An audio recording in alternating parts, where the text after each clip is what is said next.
One of the questions that I want to put to you today is, are politicians on particularly one side of the political spectrum attempting to be divisive?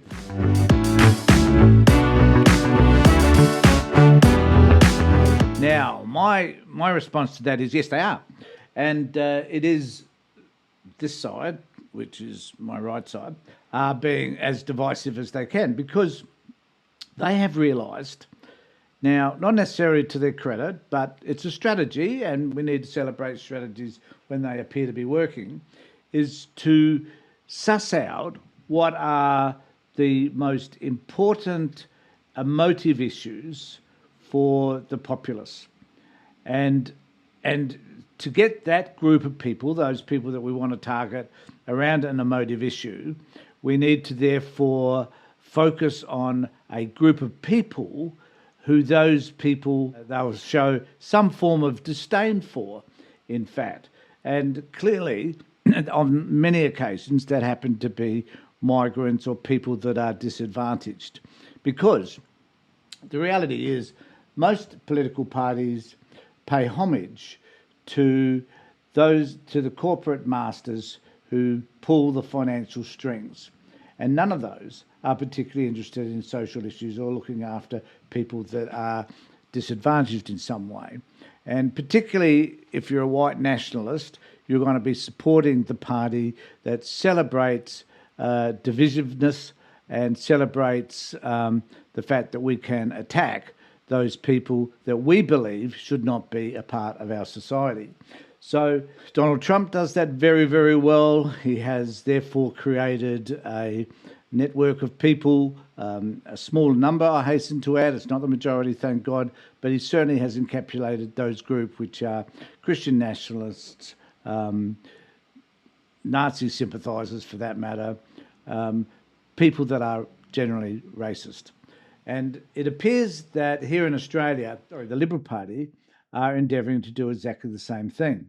Now, what interests me about this is that whenever a side is called out for being, for dividing a community, they are then, that people that call them out for that are therefore attacked and simply told, like Dutton has said after being accused of being a racist by Stegel, that he's not a racist.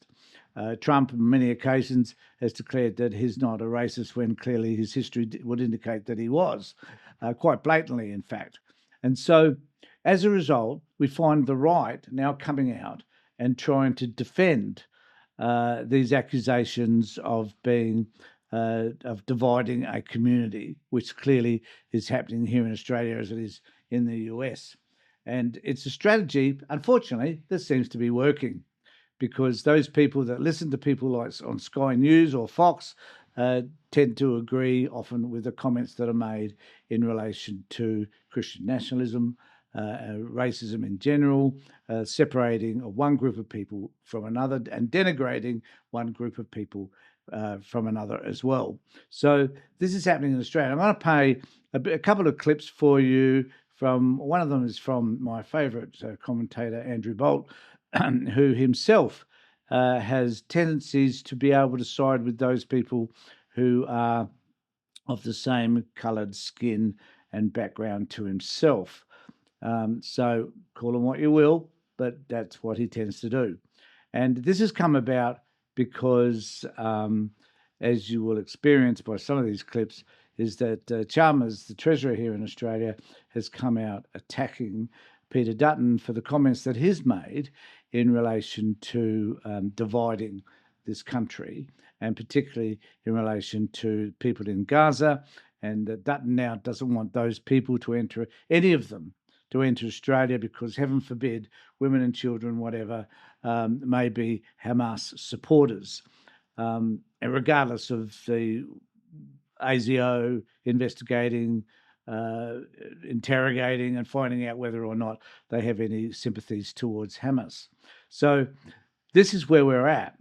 And this is the debate that's now happening. And it's really important for us to note that we can stand either or support these allegations of there's this fight back, if you like, against certain people dividing the country, or we can stand up for what I would consider to be a more ethical ground, and that would be to understand that this is what they're doing, it's unhelpful, and what can we do to support those people that these people are actually attacking, or what's the right in this particular instance are attacking. And so here we have my friend talking about it. It's all falling apart now for the Albanese government. It's getting ratty, it's getting abusive.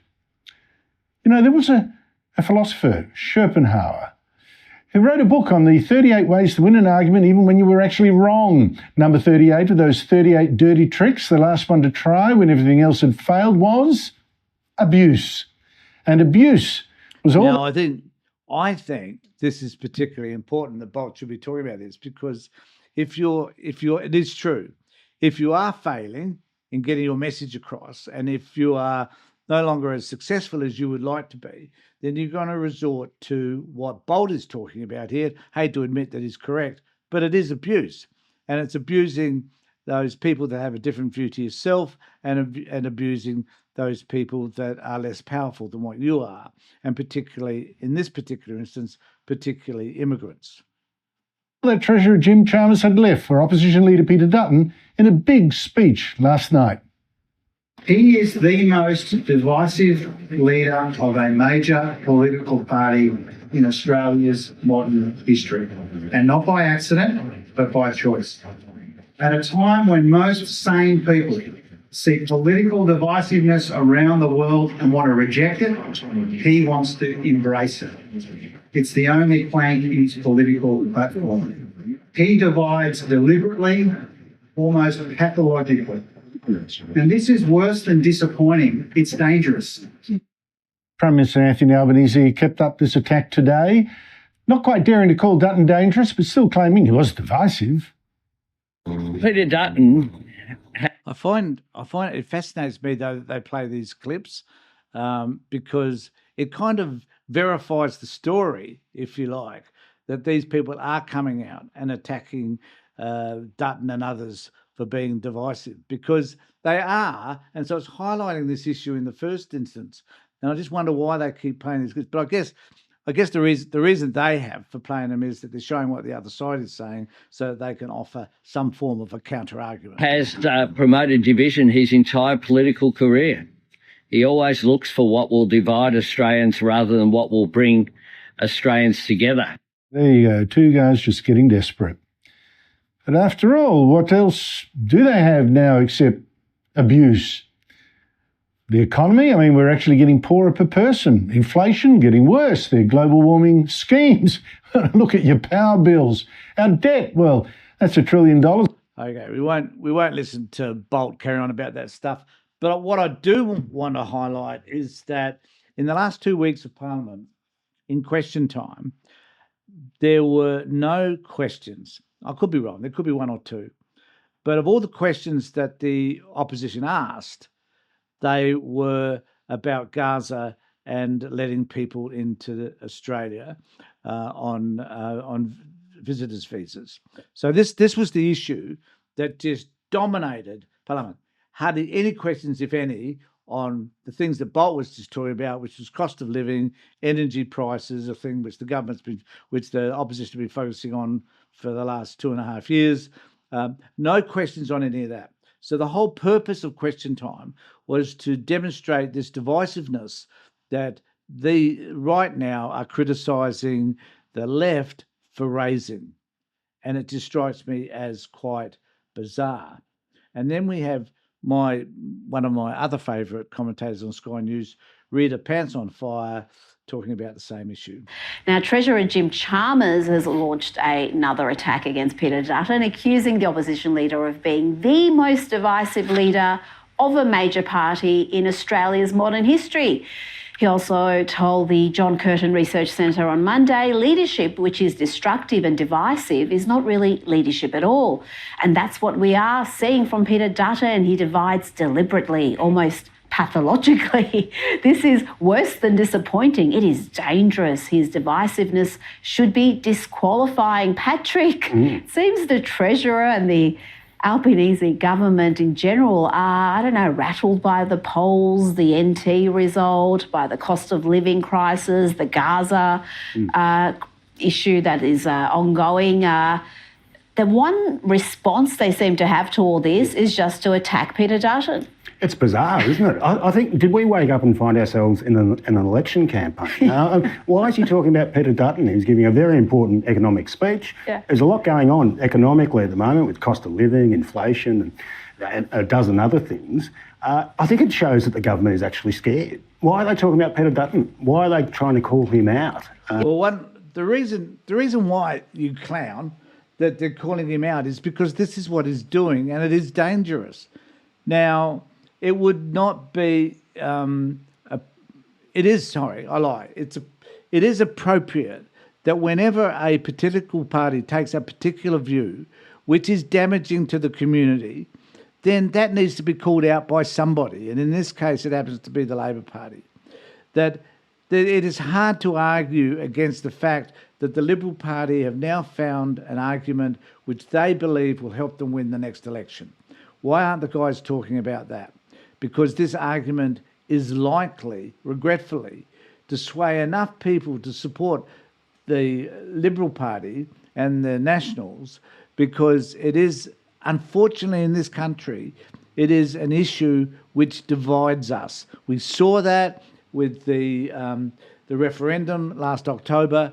We have experienced it ever since. We know that this is a racist country. That is a fact. And the Liberal Party and the Nationals are doing whatever they can to throw more fuel on that fire. And that's where the divisiveness comes in. Rather than joining together, rather than being one organisation, one country, to meet the problems that we do face with regard to immigration and people becoming a part of our society. We have one of the best multicultural societies in the world. And we should be celebrating that. And often we hear the Labor Party talking about that, but we don't hear the Liberal Party and the Nationals talking about it. They never mention how important it is as a multicultural society to celebrate the differences that are between us, not to divide one group against another, Palestinians against the rest, Jewish people against the rest.